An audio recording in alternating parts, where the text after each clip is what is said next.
चलो देखो, हम लोगों ने हाइब्रिडाइजेशन के अंदर एक टॉपिक किया था कि जैसे मान लो अपने पास sp3 हाइब्रिड है जीरो लोन पेयर के साथ, तो उसकी शेप हमने क्या कहा था? ट्रायगोनल बाइपिरामिडल, याद आया? एंड फिर हमने उसके अंदर एक लोन पेयर ऐड कर दिया था। लोन पेयर ऐड करते ही उसकी शेप कैसी हो गई थी? सीसॉ। एंड दो लोन पेयर के साथ उसकी शेप हो गई थी टी शेप। एंड तीन लोन पेयर के साथ उसकी शेप हो गई थी लीनियर। ये याद है सबको? ठीक है, जो हमने वहां पे लिखा था वो सब शेप्स थी। वो सब क्या होती हैं? शेप्स। एक शेप होती है और एक होती है ज्योमेट्री।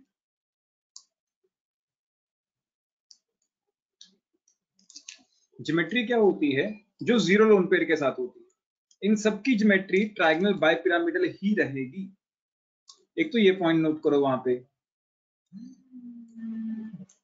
इन सबकी ज्योमेट्री जीरो लोन पेयर के साथ ही रहेगी, ट्रायगोनल बाइपिरामिडल। ठीक,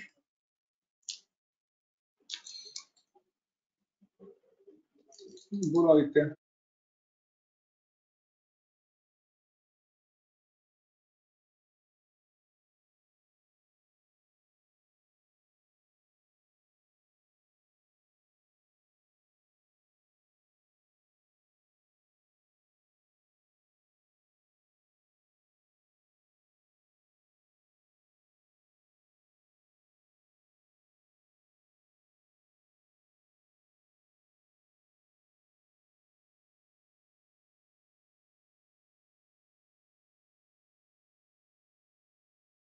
ठीक है, तो एक तो ये पॉइंट नोट करो, शेप और ज्योमेट्री बेसिकली दोनों के बीच डिफरेंस है। ज्योमेट्री क्या है? जैसे हमने ट्रायगोनल बाइपिरामिडल बनाया ना, ट्रायगोनल बाइपिरामिडल में हमने कहा कि भाई इस तरीके का ज्योमेट्री रहता है।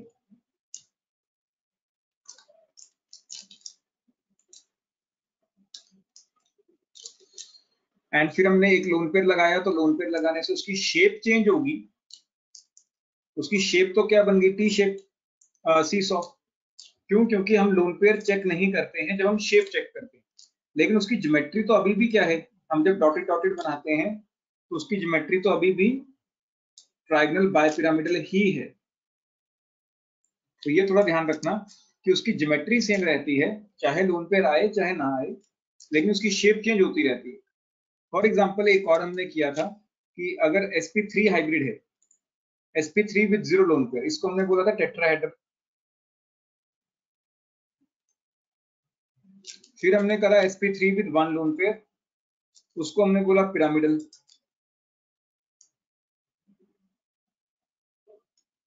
टू लोन पेयर्स के साथ हमने उसको बोला एंगुलर।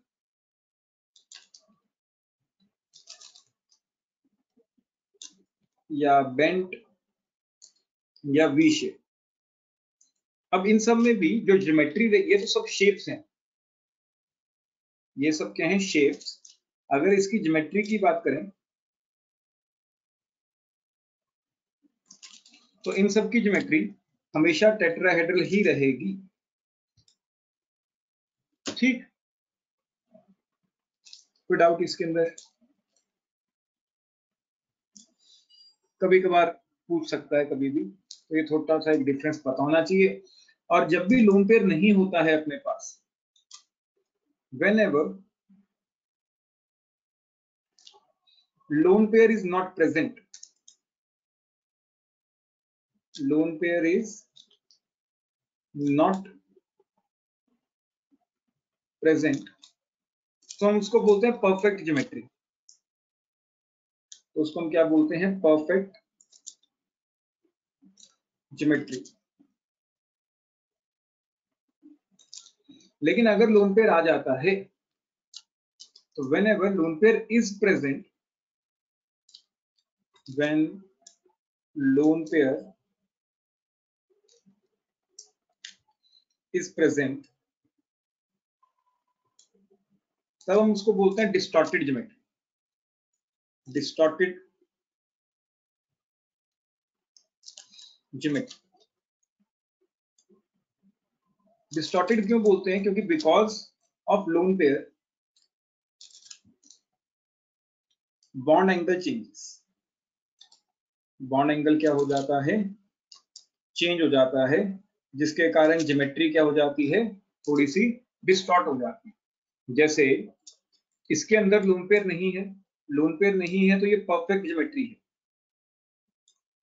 लेकिन इसके अंदर लोन पेयर है, लोन पेयर है तो ये डिस्टॉर्टेड होगी, डिस्टॉर्टेड टेट्राहेड्रल। सिमिलरली इसके अंदर भी लोन पेयर है तो ये डिस्टॉर्टेड टेट्राहेड्रल ज्योमेट्री है। या फिर अगर हम कहें ऊपर वाले में हमने जहां पे जीरो लोन पेयर लिखा है, जीरो लोन पेयर तो मतलब ये परफेक्ट है, ये डिस्टॉर्टेड है, अगेन डिस्टॉर्टेड। जहां जहां लोन पेयर आएंगे वो डिस्टॉर्टेड है, जहां जहां लोन पेयर नहीं आएंगे वो परफेक्ट ज्योमेट्री होगी। कोई दिक्कत? क्लियर या नहीं?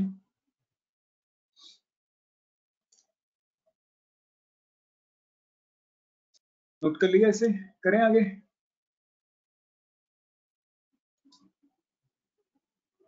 सर एक मिनट करो।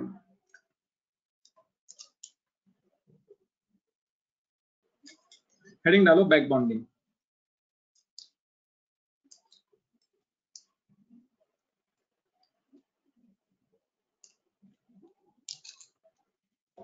बैक बॉन्डिंग, बैक बॉन्डिंग क्या होता है?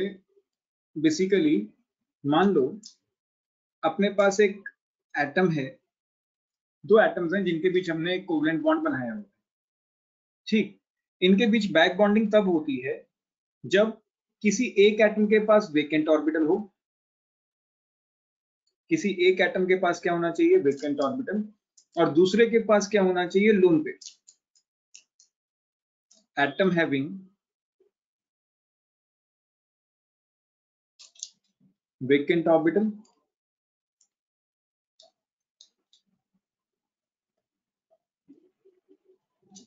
एंड इसको हम कह सकते हैं atom having lone pair.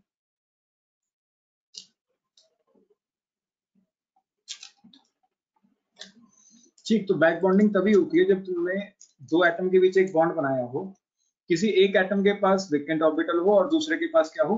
Lone pair. तब क्या होगा? ये अपना लोन पेयर जो है वो इसको डोनेट करना शुरू कर देगा, इसके वेकेंट पी ऑर्बिटल में डोनेट करना शुरू कर देगा, एंड इस तरीके की बॉन्डिंग को हम क्या बोलते हैं? Back bonding. ठीक, तो पहले तो ये हम लिख सकते हैं back bonding occurs when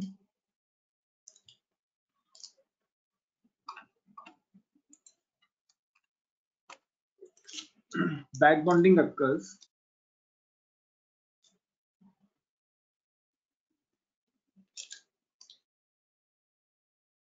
sir ये तो बेसिकली कोऑर्डिनेट बॉन्ड नहीं हो गया? नहीं बच्चे, उसमें भी तो एक कोऑर्डिनेट उसमें भी बॉन्ड तो तब नहीं बनता ना जब कोवलेंट बॉन्ड बना हुआ हो।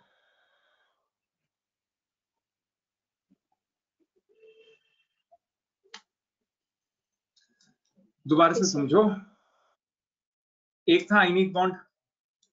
आयनिक बॉन्ड क्या था कि एक एटम ने इलेक्ट्रॉन लूज किए, दूसरे ने इलेक्ट्रॉन गेन किए।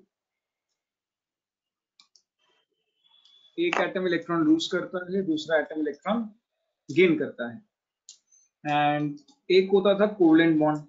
कोवलेंट बॉन्ड में क्या था कि दो एटम्स ने म्यूचुअल शेयरिंग करी। म्यूचुअल मतलब जितने इलेक्ट्रॉन ए ने डाले उतने ही इलेक्ट्रॉन बी ने डाले, म्यूचुअल शेयरिंग। फिर हमने पढ़ा था coordinate bond.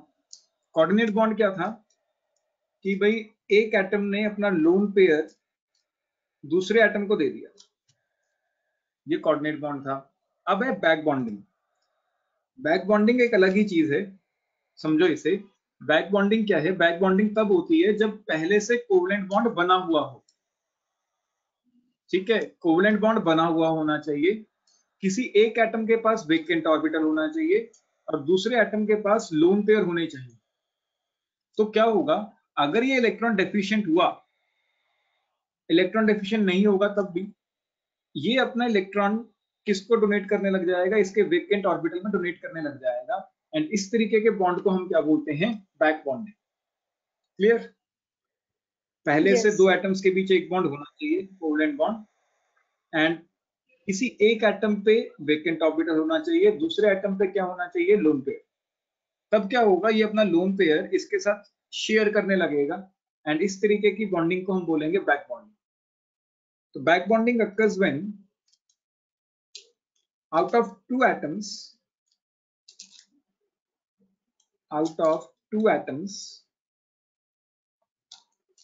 forming a covalent bond,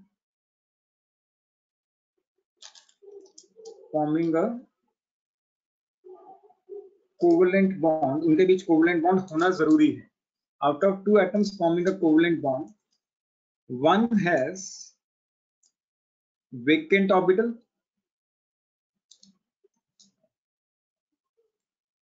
किसी एक के पास क्या होना चाहिए, vacant orbital, and other atom has lone pair of.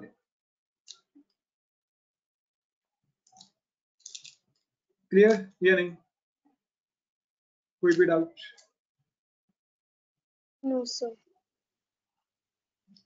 ठीक, बैक बॉन्डिंग तभी होती है जब दो एटम्स के बीच एक बॉन्ड ऑलरेडी बन चुका हो, एक बॉन्ड बन गया होगा एंड एक एटम के पास अपने वेकेंट ऑर्बिटल होना चाहिए एंड दूसरे के पास क्या होना चाहिए, लोन पेयर।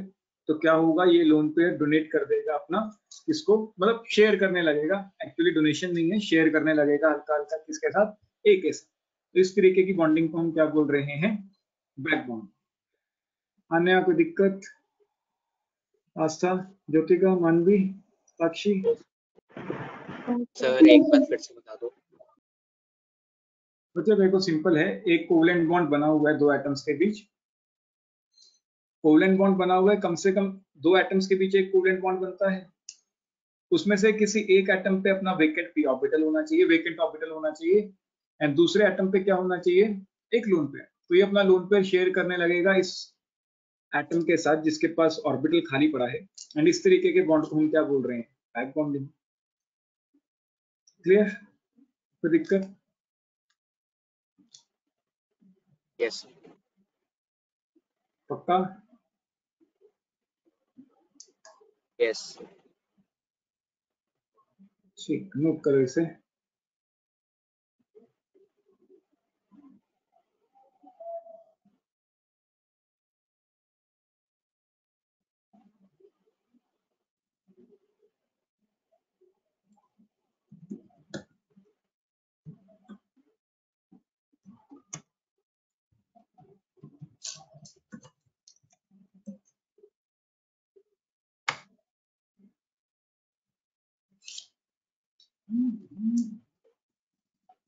लीजिए, करें आगे।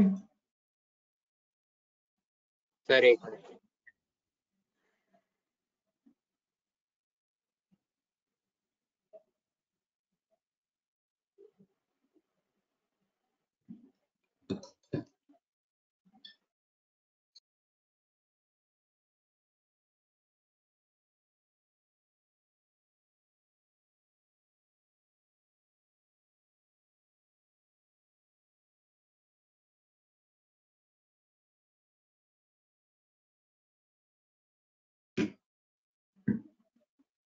ठीक, आगे यस करते हैं। अब इसका केस डिस्कस करते हैं कि ये कहाँ कहाँ होता है। जनरली ये बैक बॉन्डिंग हमें देखने को मिलती है बोरॉन ट्राइहेलाइड्स में। सर अगर हम बोरॉन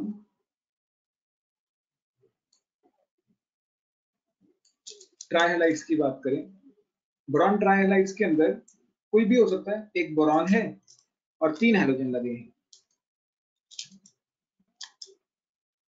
एक बोरॉन है उसके साथ तीन हैलोजन एटम्स लगे हुए हैं।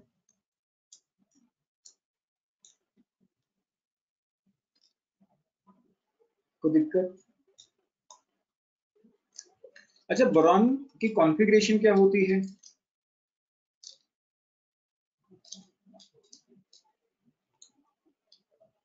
1s2, 2s2, 2p1। 2p1।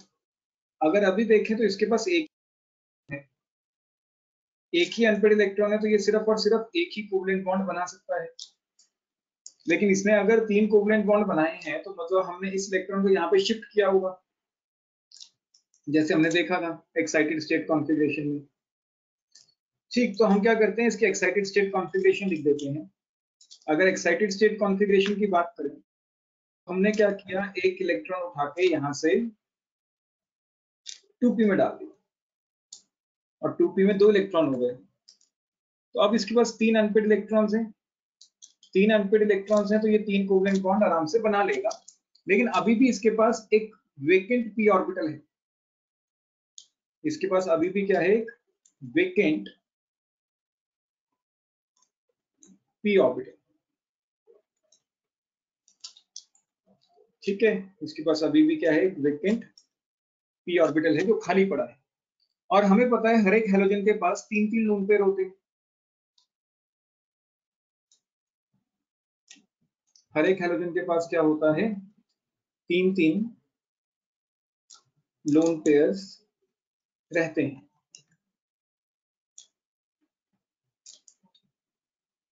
तो होगा क्या, ये अपनी इलेक्ट्रॉन डेंसिटी कुछ हद तक इस बोरॉन के साथ शेयर करने लगे। क्यों? क्योंकि बोरॉन वैसे भी इलेक्ट्रॉन डेफिशिएंट है।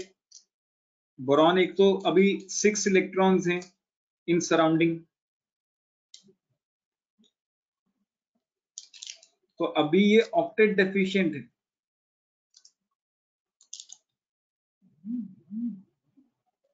ऑक्टेट डेफिशिएंट है तो मतलब इसको इलेक्ट्रॉन की रिक्वायरमेंट है। तो क्या होगा, हैलोजन अपने इलेक्ट्रॉन इसके साथ क्या करने लगेगा, शेयर करने लगेगा। एंड इस तरीके के बॉन्ड को हम क्या बोलते हैं, बैक। ये जो हो रहा है इसको हम क्या बोल रहे हैं, बैक बॉन्ड।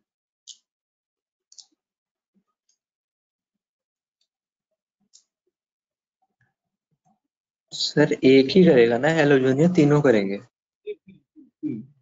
तीनों अपना हल्का हल्का इलेक्ट्रॉन डेंसिटी शेयर करने लग जाते हैं, किसके साथ, बोरॉन के साथ। एंड इस तरीके की बॉन्डिंग को हमने क्या नाम दिया है, बैक बॉन्डिंग।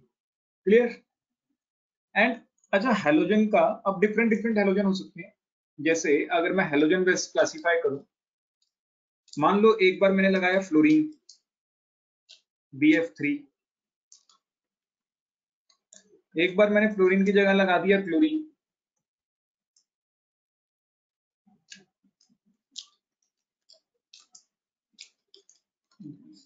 एक बार फ्लोरीन की जगह मैं लगा दूंगा फ्लोरीन, फिर एक बार लगा दूंगा ब्रोमीन, एंड फिर एक बार लगा दूंगा आयोडीन।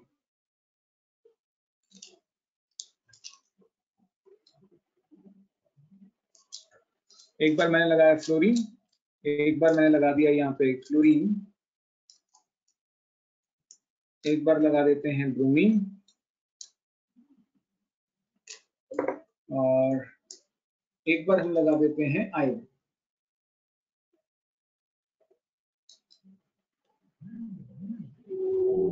अब देखो ध्यान से, बोरॉन के पास तो वेकेंट 2p ऑर्बिटल ही है। बोरॉन के पास जो ऑर्बिटल है वो है वेकेंट 2p ऑर्बिटल। अभी अभी हमने देखा है 2p ऑर्बिटल इसका खाली पड़ा होता है।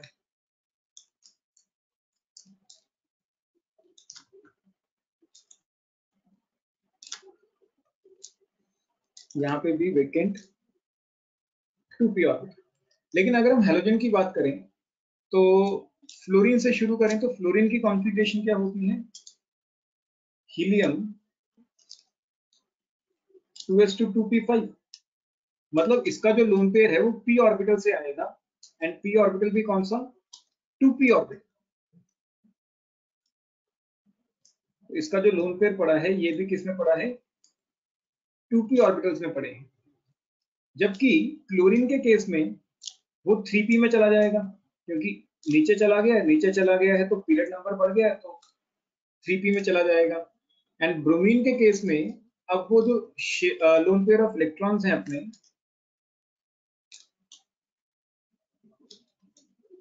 वो चले जाएंगे 4p में। एंड आयोडीन के केस में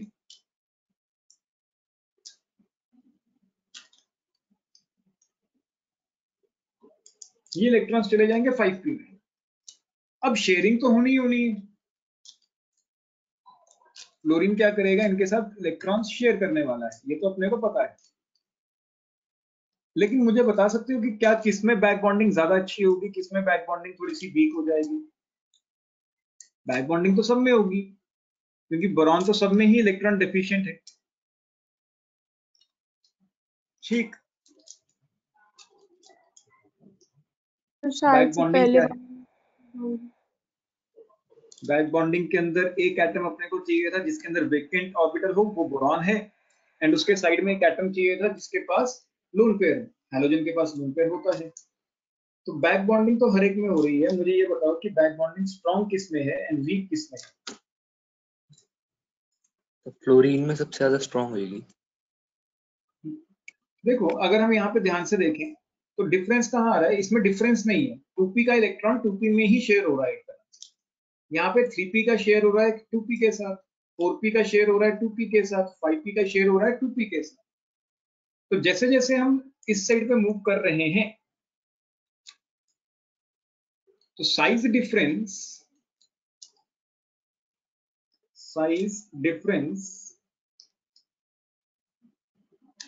between orbitals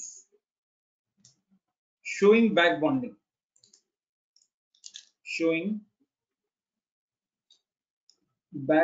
bonding increase. Size difference बढ़ता जा रहा है, इसमें डिफरेंस बिल्कुल भी नहीं है। 2p का 2p में है, 3p 2p बढ़ गया, 4 का 2 और बढ़ गया, 5 से 2 पे आना और बढ़ गया।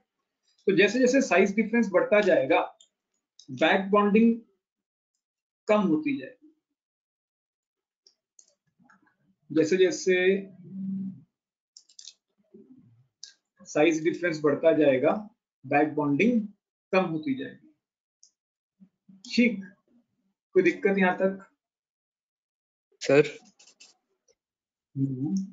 लेकिन अगर ऐसे देखा जाए तो फ्लोरीन सबसे ज्यादा इलेक्ट्रोनेगेटिव है, तो वो क्यों अपने इलेक्ट्रॉन शेयर करना चाहेगा बोरॉन के साथ? नहीं, ऐसा नहीं देख सकते ना। इसमें बैक बॉन्डिंग का कंसेप्ट ही अलग है, उसमें इलेक्ट्रोनेगेटिविटी का कोई रोल नहीं है।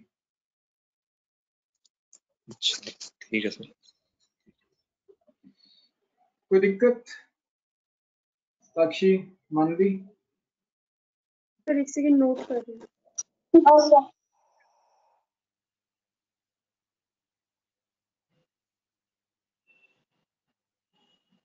ये तो कोई दिक्कत?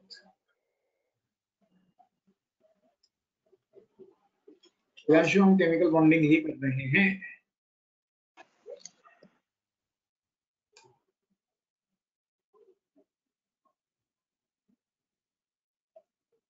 ज्योति, क्या कुछ समझ आया?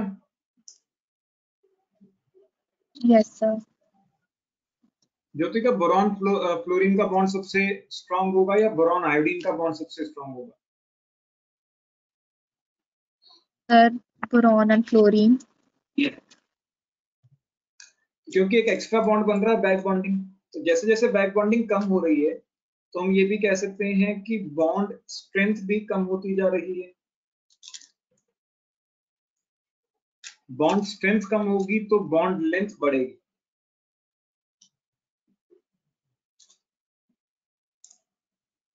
तो यहाँ पे ये भी चीजें ऐड की जा सकती। करो नोट। अच्छा, यहाँ पे एक और चीज हम नोट कर सकते हैं। ये जो बैक बॉन्डिंग हो रही है इसको हम बोलेंगे पी पाई बैक बॉन्डिंग। ये जो बैक बॉन्डिंग हो रही है इसको हम बोलेंगे P pi back bonding. P पाई क्यों बोल रहे हैं? क्योंकि देखो, इलेक्ट्रॉन कहां से आ रहा है? पी ऑर्बिटल से ही आ रहा है, और जा भी कहां रहा है? पी में। यहाँ पे भी इलेक्ट्रॉन पी से आएगा, पी में जाएगा। एंड जो पहला बॉन्ड बनता है सिर्फ वही सिग्मा होता है। ये जो भी सेकंड बॉन्ड बन रहा है ये एक तरीके का पाई बॉन्ड होना चाहिए। सिग्मा तो एक ही बनता है, जो भी एडिशनल बॉन्ड बनेगा वो पाई बॉन्ड होना चाहिए। इसीलिए मैंने इसको नाम दे दिया है P pi back bond. Clear? Sir back bonding stability को इंक्रीज कर रहा है ना मॉलिक्यूल के। मितुल, वापस आ जाओ।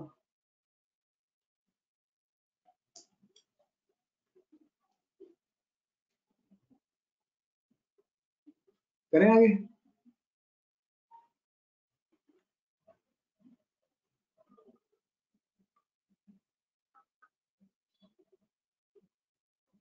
ये एसिड्स क्या होते हैं आस्था? बस छोटा सा इंट्रोडक्शन, डिटेल में तो ये हम इक्विलिब्रियम में ही डिस्कस करेंगे। छोटा सा जिनके अंदर पॉजिटिव आयंस होते हैं। अगर हम 10th के पॉइंट ऑफ व्यू से ही देखें तो सब्सटेंसेस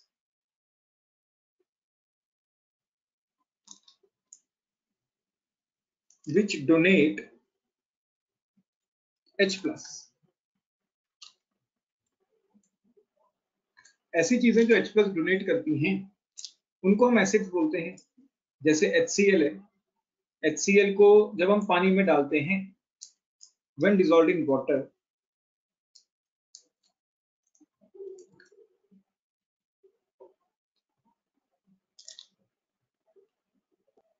फिर इसकी हेडिंग एसिड ही लिखनी है। जैसे HCl है, जब हम HCl को पानी में डालेंगे तो अपने पास क्या होगा, H+ अलग आ जाएगा और Cl अलग आ जाएगा, ऐसे ही होगा सर। थोड़ा मैं बता दूं,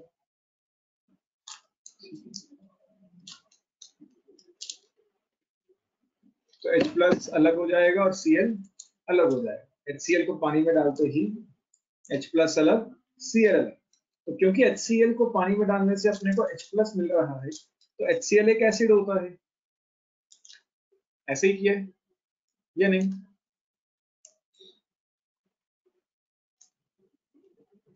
यस। है ना?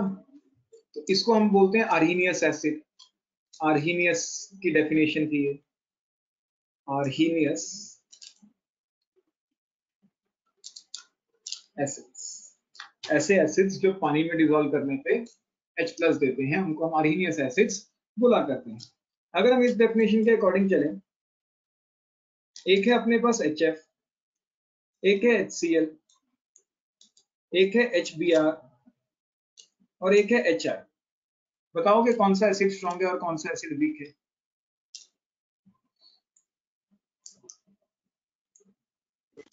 सर 10th के अकॉर्डिंग तो HCl सबसे स्ट्रॉन्ग है। 10th के अकॉर्डिंग और +1 के अकॉर्डिंग? सर F और Cl में तो एक वो भी करी थी हमने एक्सेप्शन, तो F के बजाय Cl होना चाहिए। मानवी, यस सर। क्या लगता है? I think HCl। HCl। Sakshi,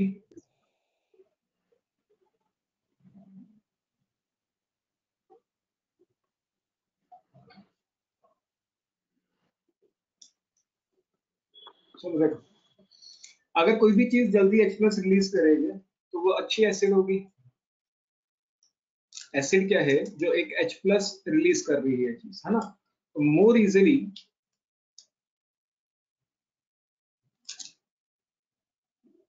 substance release H+, जितनी जल्दी वो H+ रिलीज करेगी, more is it's acidic strength.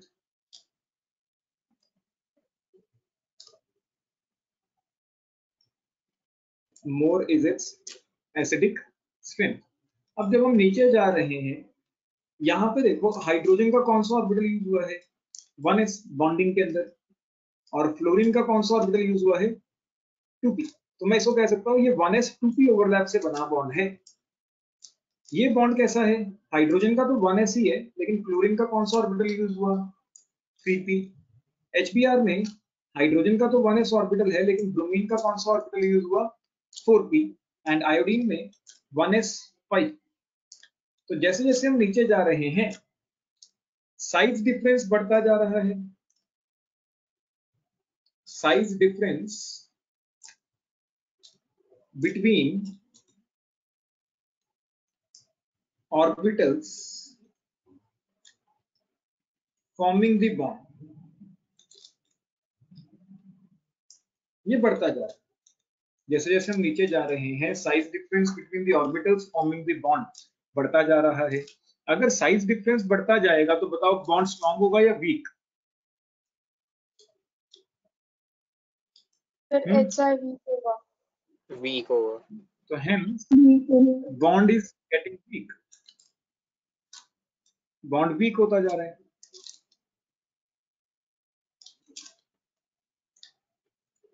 तो अगर बॉन्ड वीक होता जा रहा है तो मैं कह सकता हूं कि HI को तोड़ना सबसे आसान है,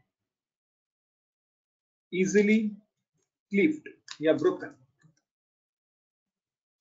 अगर इस बॉन्ड को तोड़ना सबसे आसान है तो इसमें से H को बाहर निकालना सबसे आसान है। Hence H plus can be easily obtained। तो जैसे जैसे हम नीचे जाते हैं एसिडिक स्ट्रेंथ बढ़ती है। HI सबसे बढ़िया एसिड है। तो अगर हम एसिडिक स्ट्रेंथ की बात करें, HI सबसे अच्छा एसिड होगा, फॉलोड बाय HBr, HCl, फिर H। कोई डाउट? क्लियर या नहीं? सर एक बार सिंपल फिर सा से है। समझा दो। जैसे जैसे देखो, जैसे जैसे हम लोग नीचे जा रहे हैं, हाइड्रोजन का तो सिर्फ 1s ऑर्बिटल ही यूज हो रहा है हमेशा। फ्लोरीन के केस में चेंज हो रहा है। फ्लोरीन के केस में अगर हम वैलेंशियल इलेक्ट्रॉनिक कॉन्फ़िगरेशन देखें तो 2p में इसका वेकेंट ऑर्बिटल होता है। तो 2p ऑर्बिटल में जो इसका अनपेड इलेक्ट्रॉन है उसको यूज करके ये बॉन्ड बनाया है। वेकेंट ऑर्बिटल नहीं, अनपेड इलेक्ट्रॉन। हाइड्रोजन का अनपेड इलेक्ट्रॉन 1s में है, फ्लोरीन का अनपेड इलेक्ट्रॉन 2p में है। तो 1s 2p ओवरलैप। फ्लोरीन के बाद अगर हम क्लोरीन बात करें तो ये नीचे चला गया, तो इसमें 3p ऑर्बिटल यूज हुआ होगा। ब्रोमीन में 4p, आयोडीन में 5p। तो इसमें देखो गैप बढ़ता जा रहा है। 1s 2p एक ही यूनिट का गैप है, 1s 3p 2 यूनिट का गैप आ गया, इसमें 3 यूनिट्स का गैप आ गया, इसमें 4 यूनिट्स का गैप आ गया। तो जैसे जैसे इनके बीच गैप बढ़ता जाएगा बॉन्ड वीक होता जाता है। तो जैसे जैसे हम नीचे जा रहे हैं, size difference between the orbitals forming the bond is increasing, hence bond is getting weak. Bond weak होगा तो उसको तोड़ना आसान होगा। अगर तोड़ना आसान है तो यहाँ से H को बाहर निकालना आसान है। H को बाहर निकालना आसान है तो इसकी एसिडिक स्ट्रेंथ बढ़ती जा रही है, क्योंकि वो सब्सटेंस अच्छा एसिड होता है जो इजीली H+ डोनेट कर दे। क्लियर या नहीं? Yes sir, thank you sir.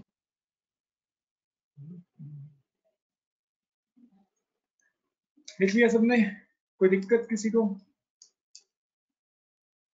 करो नोटिस है, फिर आगे करते हैं। देखो सिर्फ ऐसे एसिड्स नहीं है जिसमें, मतलब इकलौती एसिड की डेफिनेशन ये नहीं है, तुमने 10th तक यही पढ़ी है डेफिनेशन, लेकिन अपने पास और भी बहुत तरह के एसिड्स होते हैं। एक होता है Lewis acid. Lewis acids, Lewis acids क्या होते हैं? Substances which has tendency to gain electron, which has tendency to gain electron। ऐसे एसिड्स जिनके पास इलेक्ट्रॉन गेन करने की टेंडेंसी होती है उनको हम बोलते हैं Lewis acids. more easily a substance gain electron, more easily a substance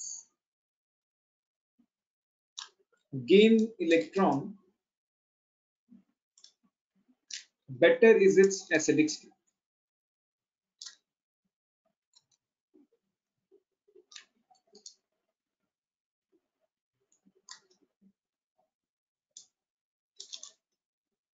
more easily a substance gain electrons, better is its acidic strength। अच्छा मुझे एक बात बताओ, क्या BCl3 एक लुईस एसिड का काम कर सकता है या नहीं? यस और नो?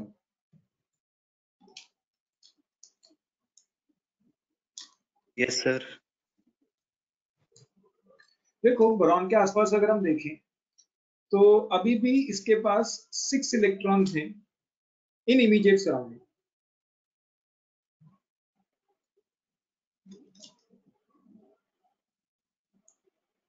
इसके पास सिर्फ और सिर्फ कितने इलेक्ट्रॉन है? 6 इलेक्ट्रॉन इन इमीडिएट सराउंडिंग।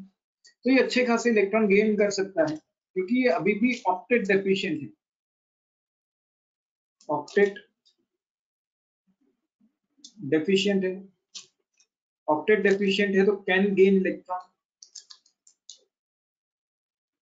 अभी ये इलेक्ट्रॉन गेन कर सकता है, अगर ये इलेक्ट्रॉन गेन कर सकता है hence can behave as Lewis acid, can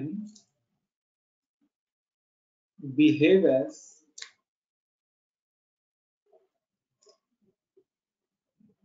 Lewis acid। Clear ये नहीं? तो जितने सर भी जब ये बॉन्ड करेगा ट्रायंगल गेन, हैं all of them are Lewis acids।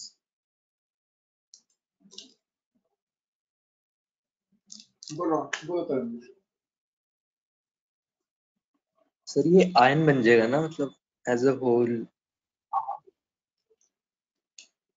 ये आयन बन जाएगा, हर एक बंदा आयन बन जाएगा जब इलेक्ट्रॉन गेन करेगा।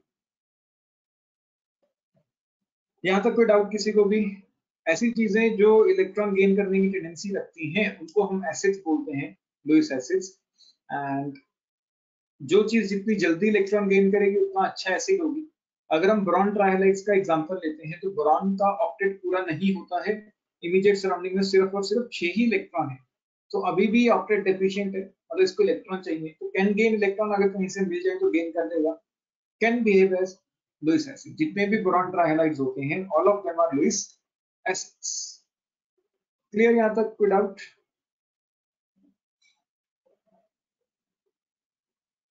किसी को भी क्लियर या नहीं?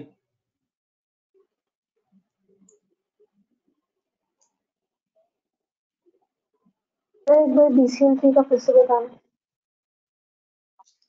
बच्चों ऑक्टेट पूरा नहीं है, सिर्फ 6 इलेक्ट्रॉन है इमीडिएट सराउंडिंग में। 6 इलेक्ट्रॉन है तो अभी भी ऑक्टेट पूरा नहीं है, तो इजीली इलेक्ट्रॉन गेन कर सकता है, क्योंकि जब तक ऑक्टेट पूरा नहीं है तब तक compound is considered as unstable. तो can gain electron, can behave Lewis acid. क्यों? क्योंकि लुईस एसिड वो चीज होती है जो इलेक्ट्रॉन गेन कर सकता है। Okay sir. सर जैसे PCl5 की सराउंडिंग में ज्यादा इलेक्ट्रॉन्स होते हैं, 10 इलेक्ट्रॉन्स होते हैं, तो फिर वो वीक लुईस एसिड होगा या होगा ही नहीं? वो एसिड ही नहीं होगा। जैसे अपने पास अमोनिया है, अमोनिया में सेंटर में एक लोन पेयर भी होता है, तो इसके आसपास अगर हम बात करें तो अभी टोटल 8 इलेक्ट्रॉन्स हैं, 2 4 6 और 2 8। तो इसके आसपास अभी भी 8 इलेक्ट्रॉन्स हैं, तो ऑक्टेट पूरा है। अगर ऑक्टेट पूरा है तो विल नॉट गेन इलेक्ट्रॉन,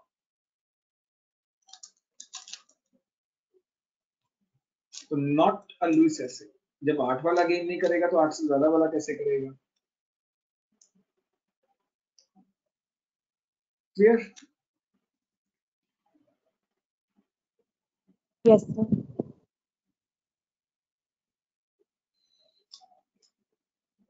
साक्षी अपने पास एक है बोरॉन ट्राइफ्लोराइड। जो ज्योतिका तुमसे पूछ लेते हैं, एक है बोरॉन ट्राइफ्लोराइड, एक है boron trichloride, bromide, iodide. Arrange करोगे एसिडिक स्ट्रेंथ में?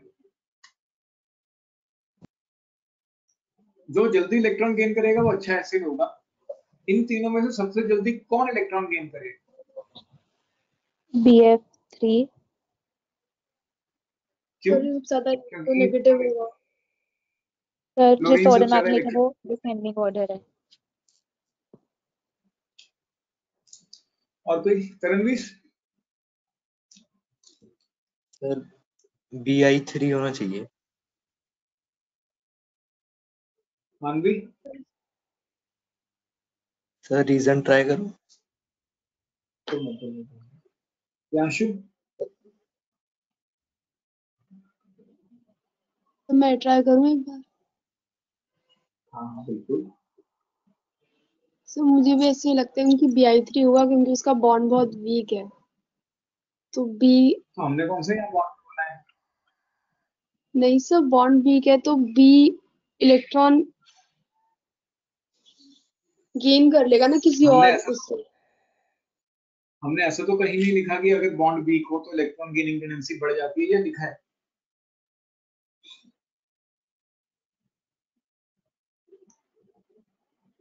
सर लिखा नहीं बट ऐसा मुझे लग रहा था। ऐसा लग रहा है, ऐसा गलत लग रहा है। साक्षी तुम ट्राई करना चाहोगी?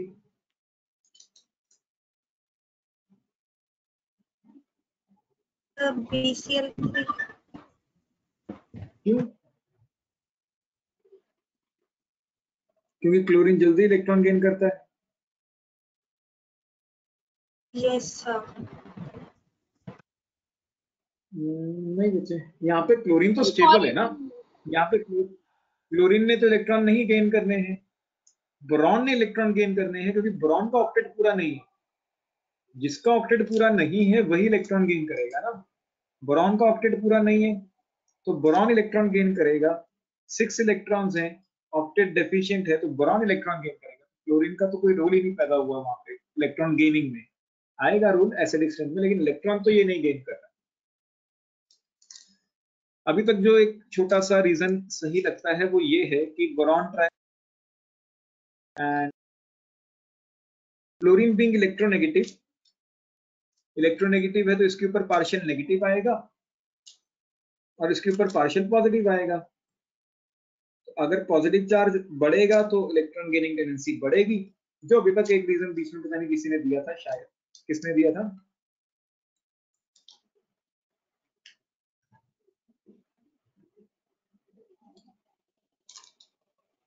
करणवीर तुम्हारा रीजन? सर बोरोन ने मतलब इलेक्ट्रॉन गेन करने हैं ना, तो बी और एफ का जो मतलब p2p ओवरलैपिंग से बॉन्ड बन रहा है, तो जैसे जैसे जैसे साइज बढ़ेगा साइड एटम का बॉन्ड लेंथ बढ़ेगी तो कम रिपल्शन करेगा वो इनकमिंग इलेक्ट्रॉन्स के लिए, जहां तक मुझे लगता है। चेक करते हैं 2 मिनट। हेलो,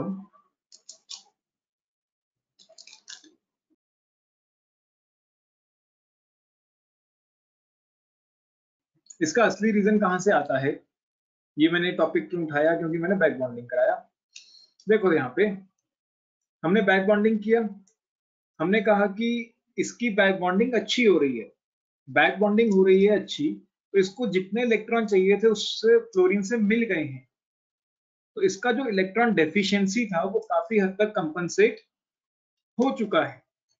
जबकि यहाँ पे बैक बॉन्डिंग कैसी है? पुअरेस्ट। इसकी बैक बॉन्डिंग अच्छी नहीं थी तो इसको आयोडीन से इतने अच्छे इलेक्ट्रॉन नहीं मिले, तो ये अभी भी इलेक्ट्रॉन डेफिशिएंट है, तो ये अभी भी इलेक्ट्रॉन गेन करने की टेंडेंसी अच्छी खासी रखता है। तो ये सबसे अच्छा एसिड होगा और ये सबसे पुअर एसिड होगा। कहने का मतलब क्या है, यहाँ लिख लेते हैं BF3 के अंदर, या वहीं पे लिखते हैं। होता क्या है, अगर हम BF3 के अंदर बात करें,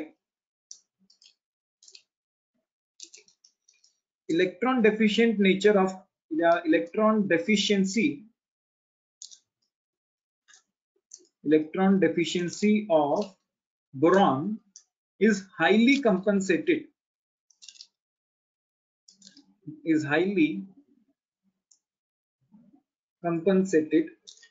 by effective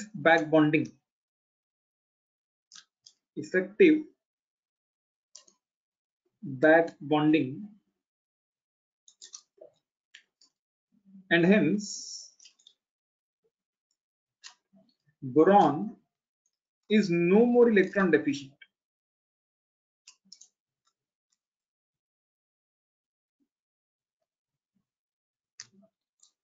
ठीक है।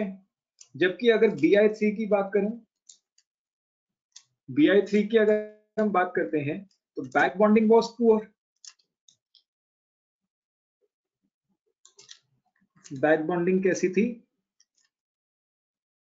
अच्छी नहीं थी, back bonding was poor. Boron is still electron deficient, इसकी इलेक्ट्रॉन डेफिशिएंसी कंपनसेट नहीं हुई क्योंकि बैक बॉन्डिंग अच्छी नहीं थी। Boron is still electron deficient, hence will gain electron readily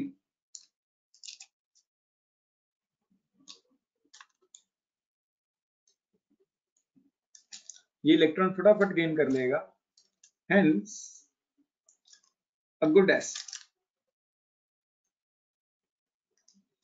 तो अगर हम एसिडिक स्ट्रेंथ के ऑर्डर की बात करें, BF3 सबसे पुअर एसिड होता है, फॉलोड बाय BCl3, BBr3 और अच्छा है जो आता है, और Bi3 बेस्ट रहेगा।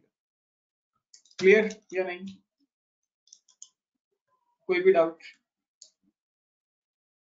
होता क्या है, बैक बॉन्डिंग के कारण इलेक्ट्रॉन डेफिशिएंसी कंपनसेट हो जाती है। बोरॉन और फ्लोरीन के बीच में जो बैक बॉन्डिंग थी वो बहुत अच्छी थी, तो फ्लोरीन ने बहुत अच्छे अमाउंट में इलेक्ट्रॉन डोनेट किए हैं।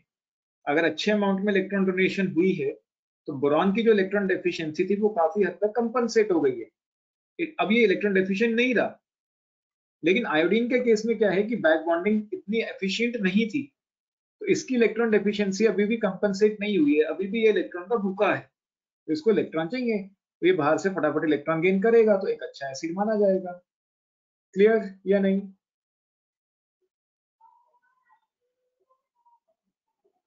कोई भी सर मैंने भी दिक्कत? तो यही कहा था कि बॉन्डिंग पुअर है इसीलिए। नहीं नहीं, तुम तो बैक बॉन्डिंग तो कहीं लेना देना ही नहीं था बीच में, तुम तो बॉन्ड लेंथ की बात कर रही थी। बॉन्ड लेंथ कहीं नहीं आएगा। ठीक, नोट करें इसे। ये सब पी ब्लॉक के क्वेश्चन हैं, इस साल पी ब्लॉक कटा हुआ है तुम्हारे सिलेबस से, तो मैं सोचा यहीं पे कुछ इंपॉर्टेंट क्वेश्चंस डिस्कस कर लिए जाए। नोट करें। पी ब्लॉक हटा था हाँ, +1 से कट गया है इस बार, पूरा। +2 से, हाँ +2 से भी कट गया है, पी ब्लॉक एस ब्लॉक सब कट गया है, बचा ही क्या इनऑर्गेनिक? सिर्फ कोऑर्डिनेशन। +2 में सिर्फ कोऑर्डिनेशन, +1 में पीरियोडिक टेबल और केमिकल बॉन्डिंग। जो छोटे इस क्वेश्चन में कि बोरॉन फ्लोरीन की बॉन्ड लेंथ किसमें कम होगी और किसमें ज्यादा होगी।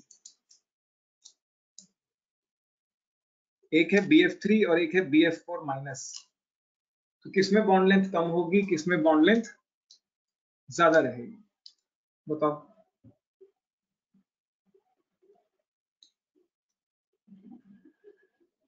क्या लगता है बाकियों को? आस्था?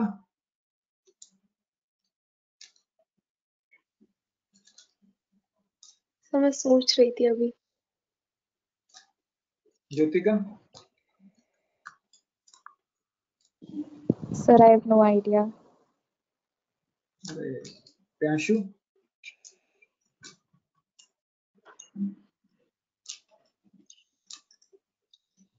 सर मैं अब ट्राई करूं। अच्छा, मुझे BF4 माइनस का स्ट्रक्चर बताओगे? सर दूसरी के बॉन्डिंग ज्यादा है सर। देखो तो BF3 BF4 माइनस की ज्यादा होगी। 2 मिनट पहले तो एक बात हम यहाँ देख लें, BF4 माइनस का स्ट्रक्चर। BF3 में बोरॉन 3 से ज्यादा कोवलेंट बॉन्ड नहीं बनाता है, तो ये F माइनस हम जोड़ेंगे कैसे? बोरॉन पे -1 चार्ज है। बोरॉन पे -1, अगर बोरॉन पे मैं -1 चार्ज दे देता हूँ तो उसके पास टोटल 6 इलेक्ट्रॉन हो जाएंगे। अभी 5 थे, 6 हो जाएंगे। तो अगर हम इसकी कॉन्फ़िगरेशन देखें, 1s2 2s2 2p 2p2 हो जाएगा, 4 बॉन्ड्स तो बना ही सकता है। 4 बॉन्ड बना लेगा आराम से। ठीक है, चलो। वैसे यहाँ पे F नेगेटिव का कोऑर्डिनेट बॉन्ड आना था। बेसिकली होता क्या है, F नेगेटिव अपने इलेक्ट्रॉन पेयर डोनेट करता है बोरॉन को थ्रू अ कोऑर्डिनेट बॉन्ड। ये कोऑर्डिनेट बॉन्ड है एक। खैर कोवलेंट भी लोगे तब भी अपने आंसर लेकिन कोई चक्कर नहीं है। बोरॉन के पास एम्प्टी ऑर्बिटल है एंड फ्लोरीन के पास लोन पेयर है। असली में ये एक तरह का कोऑर्डिनेट बॉन्ड है जो बन रहा है बिटवीन बोरॉन एंड फ्लोरीन। खैर अगर कोवलेंट भी ले तो तब भी आंसर तो डिस्टर्ब नहीं होगा। आंसर बताएं। सर ये सेकंड वाला BF4 सेंट्रल एटम नेगेटिव पे का आएगा ना है लोन बॉन्ड। पेयर पे? सेंट्रल एटम पे लोन पेयर कैसे आएगा? कॉम्प्लेक्स है सर क्या ये? नहीं, कॉम्प्लेक्स है, लेकिन सेंट्रल एटम पे लोन पेयर कैसे आएगा? बोरॉन के पास जो इलेक्ट्रॉन्स हैं, हीलियम 2s2p1, अगर हम नॉर्मल कॉन्फ़िगरेशन देखें, अगर हम बोरॉन के एक्साइटेड स्टेट कॉन्फ़िगरेशन देखें जिसमें 3 बॉन्ड ये बनाता है, तो वो है हीलियम 2s1 2p2, तो लोन पेयर तो है ही नहीं यहाँ।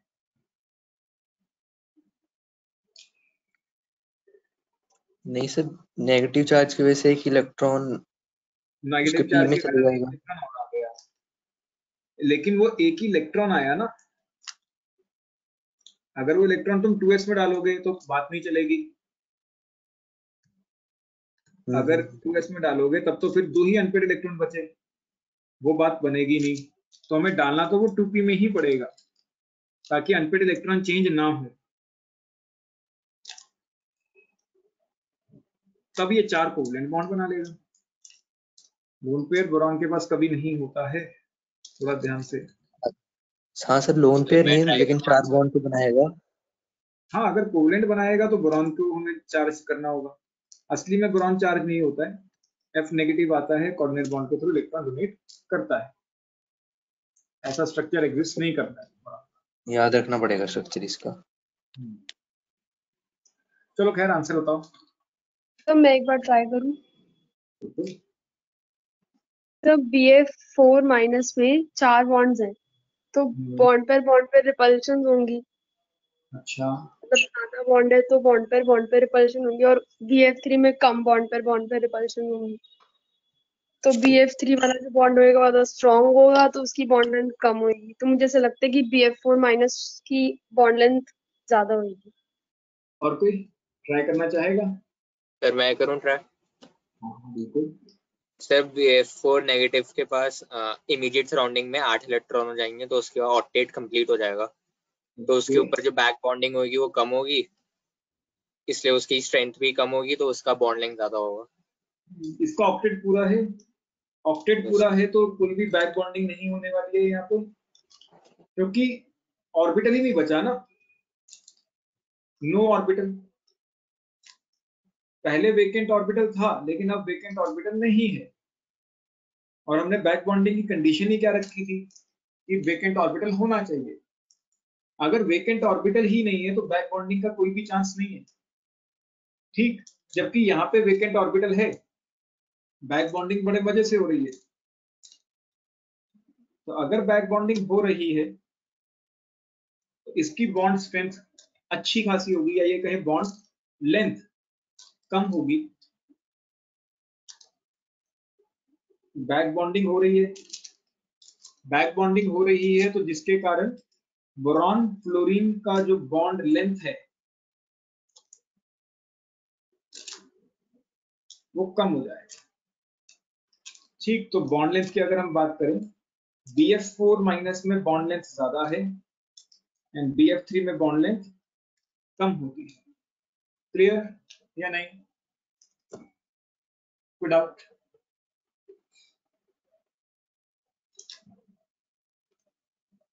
नोट करें इसे। सर जो मैंने रीजन बोलो। बताया वो चल पड़ेगा इस क्वेश्चन में? नहीं, कभी भी नहीं, क्यों? बॉन्ड पे रिपल्शंस मिनिमम होती है, उसका कभी भी रीजन नहीं बनेगा, कभी भी नहीं।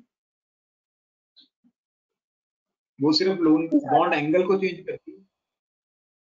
एंड लोन पे रिपल्शन होता फिर भी मैं कह देता कि बॉन्ड लंबा हो जाएगा, लेकिन लोन पे तो है ही नहीं है।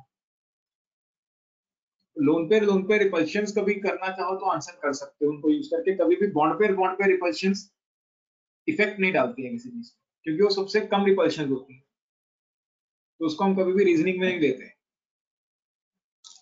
हमने पढ़ा था ना कि बॉन्ड पेयर सबसे कम होती है, फिर लोन पेयर Yes, बढ़ता जाएगा, रिपल्शन बढ़ती, तो कभी भी बॉन्ड पेयर की रिपल्शन को हम रीजन में नहीं लेके आते हैं। बोलो ओके आसान, ठीक। यस। करो नोटिस है, फिर अगला क्वेश्चन देता हूँ।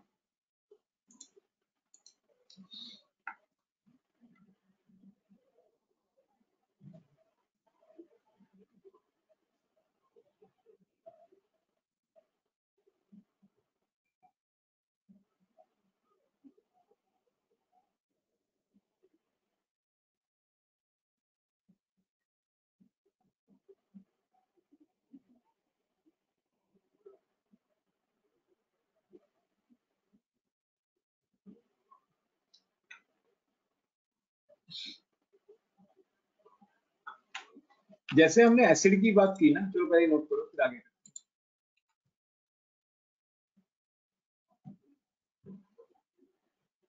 Done sir. सबने नोट कर लिया, करें आगे? Yes sir. Yes sir. ठीक।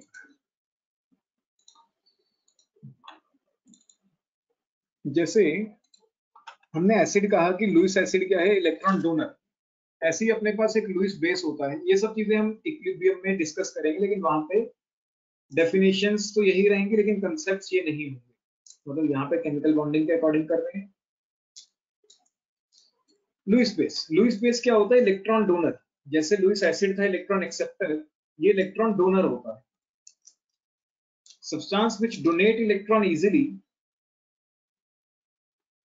substance which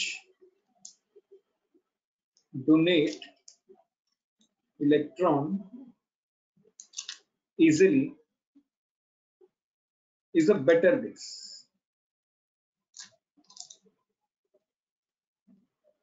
जो सब्सटेंस इलेक्ट्रॉन इजीली डोनेट कर देता है वो एक अच्छा बेस कहलाता है। अपने पास दो कंपाउंड्स हैं, एक है ट्राइसिलाइलमीन। ये बहुत इंपॉर्टेंट क्वेश्चन है एंड मेरे ख्याल से जेई में ऑलरेडी आ चुका है। ट्राइसिलाइलमीन, ट्राइसिलाइलमीन होता है बेसिकली नाइट्रोजन, एंड नाइट्रोजन के साथ सिलिकॉन लगता है, सिलिकॉन हाइड्राइड्स। मैं इसका स्ट्रक्चर ही बना देता हूँ। SiH3 लगता है 3 बार।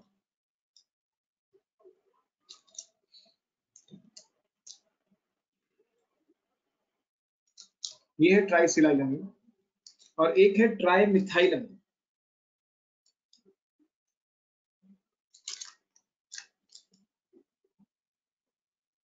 एक है ट्राइसिलाइलमीन और एक है ट्राइमिथाइलमीन। ट्राइमिथाइलमीन होता है नाइट्रोजन के ऊपर सीधा सीधा CH3 लगा दिया।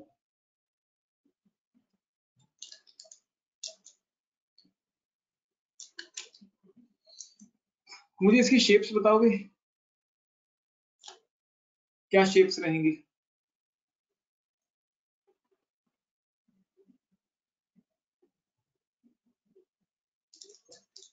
इतनी देर में मैम को मैसेज ड्रॉप कर देता हूँ। अब शेप्स बताओ, क्या शेप्स आ रही हैं? Sir pyramidal. पिरामिडल सबकी?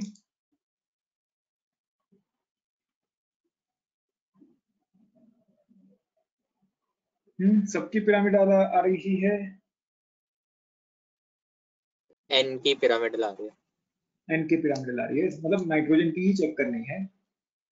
बेसिकली अगर तुम यहाँ पे देखो तो नाइट्रोजन के पास 3 सिग्मा बॉन्ड्स हैं। हम शेप्स कैसे निकालते थे? Sigma bond and sigma bond, एक लोन पेयर है। सेम इज द केस है, एक लोन पेयर है एंड 3 बॉन्ड्स कैसे हैं? सिग्मा। तो नाइट्रोजन के पास 3 सिग्मा बॉन्ड्स हैं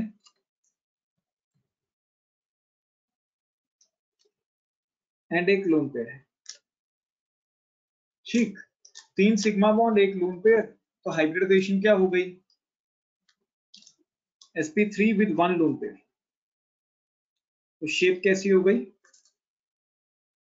पिरामिड। लेकिन होता क्या है, असली में ये जो कंपाउंड है ये है प्लेनर इन शेप, पिरामिडल नहीं है, ये प्लेनर है। इसकी शेप में कोई दिक्कत नहीं है, ये पिरामिडल है। क्यों? क्या लगता है, क्या रीजनिंग हो सकती है? ट्राइसिलाइलमीन, ट्राइमिथाइलमीन, एक तो ठीक है प्लेनर, एक तो पिरामिडल ही है जैसे होना चाहिए, एक प्लेनर है। क्यों?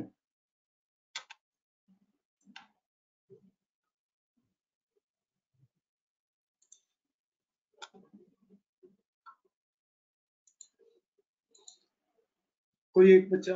कोई भी जो इसकी रीजनिंग दे पाए।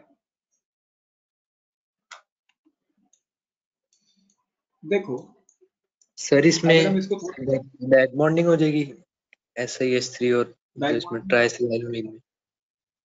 बताओ बैक बॉन्डिंग कैसे होगी? सर इनके पास लोन पेयर है और SI के पास एक एम्प्टी ऑर्बिटल है। एम्प्टी देखो ऑर्बिटल यहाँ पे क्या है, सिलिकॉन के पास एम्प्टी 3D ऑर्बिटल्स होते हैं। सिलिकॉन के पास 3D ऑर्बिटल्स होते हैं खाली, एम्प्टी 3D ऑर्बिटल। और नाइट्रोजन के पास लोन पेयर है। तो नाइट्रोजन के पास लोन पेयर है, इसके पास 3D ऑर्बिटल्स खाली पड़े हैं, तो फिर से कुछ ना कुछ क्या होगा, बैक बॉन्डिंग। बैक बॉन्डिंग के कारण इसकी शेप कैसी हो जाती है, प्लेनर, क्योंकि अब लोन पेयर बचता ही नहीं है, lone pair is utilised. Lone pair is utilised in back bonding. तो अब लोन पेयर बचता ही नहीं है एक तरह से, तो इसकी शेप कैसी हो जाती है, प्लेनर। ये थोड़ा ध्यान रखें, इसकी शेप कैसी हो जाती है, प्लेनर। लेकिन अगर हम बात करते हैं नाइट्रोजन और CH3 की बात, कार्बन के पास कोई भी 3D ऑर्बिटल नहीं होता, कार्बन के पास कोई भी वेकेंट ऑर्बिटल नहीं होता, या होता है?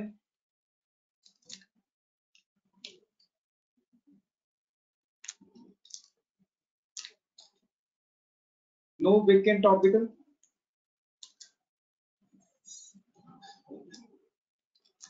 No back bonding.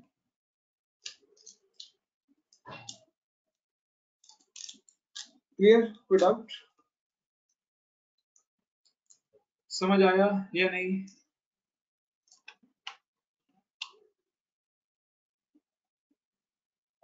Yes sir, yes sir. Note कर। अच्छा मुझे एक बात बताओ कि हाइब्रिडाइजेशन क्या रहेगी, हाइब्रिडाइजेशन में कोई चेंज आएगा क्या? तो शेप ही चेंज हो गई। शेप ही चेंज हो गई हाइब्रिडाइज क्योंकि हाइब्रिड, अब ये लोन पेयर नहीं रहा, अब ये यूज हो गया है, तो लोन पेयर इज यूटिलाइज्ड, तो अब लोन पेयर नहीं होगा, अब इसके पास सिर्फ और सिर्फ 3 ही सिग्मा बॉन्ड्स हैं। तो असली में इसके पास 3 सिग्मा है, 0 लोन पेयर। वो लोन पेयर यूज हो चुका है बैक बॉन्डिंग में पूरा, तो इसलिए अब इसकी शेप कैसी हो जाती है, sp2, और ये क्या बन जाता है, प्लेनर। तो थोड़ा ध्यान रखें, यहाँ पे कोई चक्कर नहीं है, यहाँ पे sp3 है, sp3 विद 1 लोन पेयर, तो इसकी शेप पिरामिडल ही रहती है।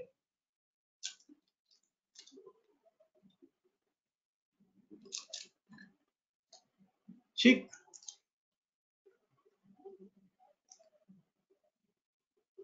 करें इसे नोट।